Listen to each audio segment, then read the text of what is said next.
திருச்செந்தூர் சுப்பிரமணிய சுவாமி கோவிலில் நவம்பர் மாதத்திற்கான உண்டியல் என்னும் பணி நிறைவடைந்த நிலையில் 3,81,00,000 ரூபாய், 1,139 கிராம் தங்கம், 18,052 கிராம் வெள்ளி மற்றும் 815 வெளிநாட்டு கரன்சிகளையும் பக்தர்கள் காணிக்கையாக செலுத்தியுள்ளதாக கோயில் நிர்வாகிகள் தெரிவித்தனர்.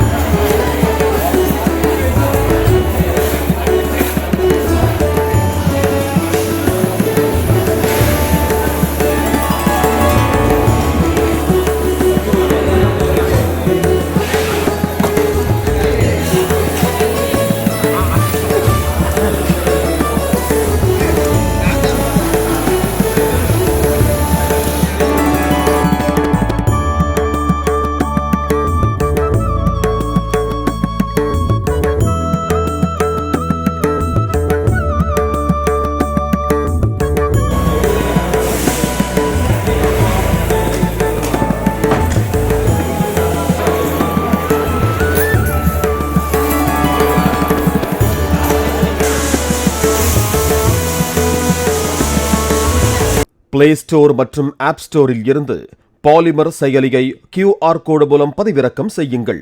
செய்திகளை உடனுக்குடன் பெறுங்கள்.